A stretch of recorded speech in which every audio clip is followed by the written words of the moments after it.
Hey y'all, it's Candice Hidalgo, Houston Suburbs Realtor with Real Broker. Today we're going to look at some market data for the Woodlands versus the Woodlands Hills.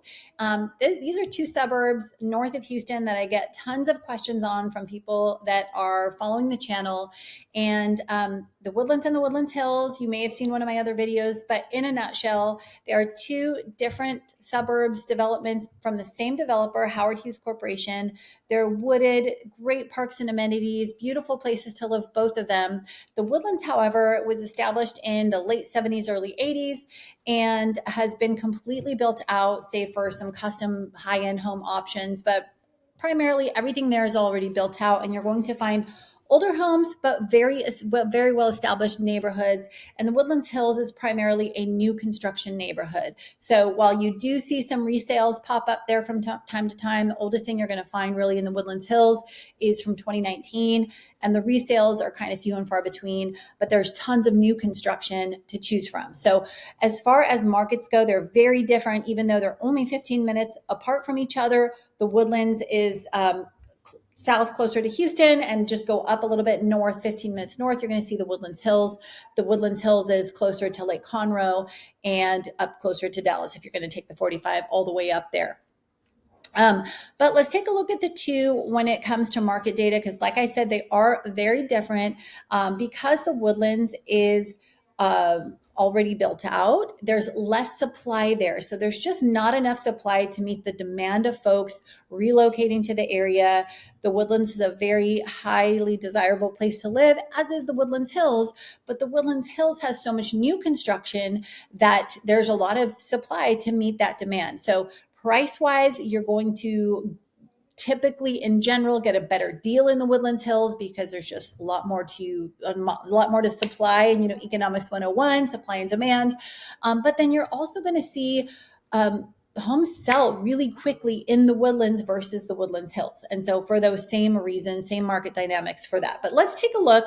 Without further ado, I'll stop blabbing. I'm going to switch over here to the MLS, and so we can actually look at the data, and I'm going to get my face out of the way here. Okay, looks like I was already kind of peeking in there, but let's go to the criteria just so you can kind of see what I've done. I put in the date parameters for June of this year because we're kind of mid-July right now. So let's get a full month's worth to look at, and we're parameter of the Woodlands. So with that in mind, let's see the results here. Oh, now my face is in the way. I can't click that. Okay, let's see the results. And then as you can see, down at the bottom here, it shows, at the top, 122 homes sold in the Woodlands in June of 2024. Now you can see homes starting at as low as $280,000, and then all the way up to multi-million, several over the $1 million mark into the 3 and 4 million price point. But going back to the starting price point, really anything under 300 or potentially 350 is going to be a townhome or duplex. Let's take a look at some of these. This one is a duplex. It looks like this is a townhome. So just clicking up now, where it looks like a single family home is right almost to that $350,000 price point. And so that's something to consider when you're looking at homes in the Woodlands. If you want to stay under $300,000, you probably are going to be looking at a townhome or duplex. And then single family starts right around that $350,000 mark and goes well up from there. So let's look at some days on market and some average or median price points, because it's a lot of data to go through, obviously, with that many homes sold. But let's just take I'm going to look at the median here, because we have such a drastic difference from the low end to the high end, 280,000 to 4 million. And so I think it's going to be advantageous for us to kind of flesh off those extremes on both ends and look at the median here. So let's just take a look at sale price. The median sale price for June in the Woodlands is about $692,000, and that's pretty darn accurate. You're going to obviously several under, several over that mark, but if you look at the average, it's much higher. And so it's just for the regular everyday buyer looking in the Woodlands, 692 is a better gauge on what an average home is going to cost there. Obviously, several folks looking in that $1 million plus price point, but that skews a little bit the price point that most people might expect to pay for a 3 or 4 bedroom home in the Woodlands. So something to keep in mind. Now let's go take a look at the Woodlands Hills. So we're going to go back to my criteria and we're going to keep the same date range, and we're going to just change this here to, we're going to look at the subdivision, the Woodlands Hills. It's classified a little bit differently in the MLS. And so we'll see it's 18 matches sold in June of 2024, much less than the Woodlands, which may surprise you because they said there's so much more inventory in the Woodlands Hills, but the Woodlands is much larger than the Woodlands Hills. The Woodlands Hills is kind of like the Woodlands' little baby sister or a little baby brother, however you want to look at it. And so there are fewer homes overall, but a lot more to choose from as far as available inventory. So and new construction and options.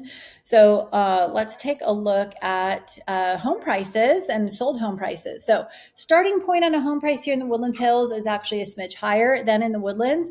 But that is because there are no townhomes or duplexes here. Everything is single family, at least up to this point in development. That may change in the future, but right now there are only single family homes here in the Woodlands Hills.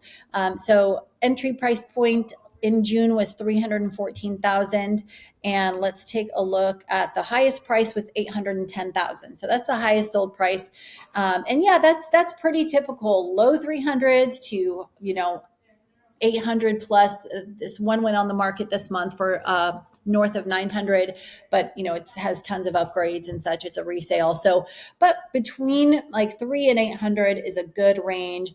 Let's even take a look at the averages and medians here for the Woodlands Hills. You can see that the median price point is $395. I'm sorry, that's closed price, and that's not too far off from the average. So as you can see, there's not such huge extremes in the Woodlands Hills versus the Woodlands. And then one thing I forgot to check on the Woodlands for you, or point out at least, is the days on market. That's something else. You're going to see longer days on market here in the Woodlands Hills because of that new construction. Lots of builders will put homes on the MLS when they're not even built yet. So they've literally just got the foundation built and they'll put the home up on the MLS with a rendering. And so it'll be 180 days before that home is even completed and move-in ready. And so lots of buyers or prospective buyers are not really ready to buy a home under construction. They either want to see it completely done, move-in ready, or they want to build completely from scratch. So days on market are usually quite a bit longer in the Woodlands Hills than the Woodlands. And then also that has to do with supply and demand. There's just not as many homes available in the Woodlands as in the Woodlands Hills. So hopefully that all makes sense, but let's take a look at the median days on market here in the Woodlands Hills for homes sold in June, mind you, with 75 days on the market. And let's go back to the Woodlands and look at the days on market there. I'm going to take off that, go back to the Woodlands.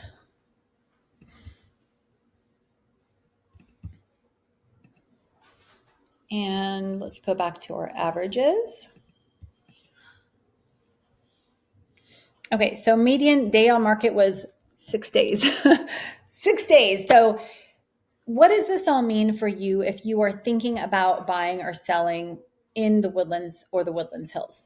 A couple things. So if you live in the Woodlands, it's a great time to sell. Clearly from the data, we're getting competitive offers. We're getting offers over asking price, very short days on market, generally speaking.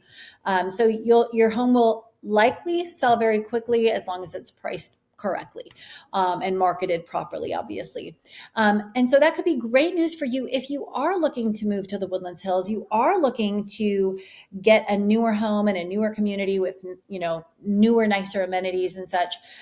Because on the flip side of that, in the Woodlands Hills, the builders are giving away incredible incentives. You can typically negotiate on price, not always, but you can usually get a great deal in the Woodlands Hills. So it's kind of you're kind of in a Goldilocks situation if you are living in the Woodlands wanting to sell your home and then move to the Woodlands Hills. It's like you can sell high and buy low, which is like the golden, opportunity in real estate. But if you're from out of state and you're looking to buy either in the Woodlands or the Woodlands Hills, those are important data points to keep in mind as well, because the Woodlands just expect that you may have to compete with other buyers, and in the Woodlands Hills you'll get a better deal. But it is so new construction. There's a lot of construction happening. It's developing. It is not as developed as the Woodlands. The Woodlands has all the shopping and dining. It has A-rated schools. So that is also what draws a lot of people to the Woodlands. So just kind of depends on what you are looking for in your home search. But if you live in either of those communities or you are looking to buy in either of these communities and have questions, I'm here for you. I'm a resident and realtor here in the Woodlands Hills. I live in the Woodlands Hills, but I serve primarily this North Houston area, the Woodlands Hills, and Lake Conroe area. So I'd be happy to answer any questions you have. So feel free to reach out anytime. My contact information is in the description of this video, or you can just head over to my website at candisintexas.com and go over to that About page where it says Meet Candice. There's my mug. And then you can, all my contact information is here on the left, or you can scroll down to the bottom and send me a message on that form. Let's get my face out of here again. You don't need to see that many Candices. You can submit a message on this form here, or just book an appointment right here on this link here. So that's it for now. Y'all have a great week. Let me know if you have any questions. I'd love to hear your thoughts in the comments below if you have any, and I'll see you on the next video. Bye-bye.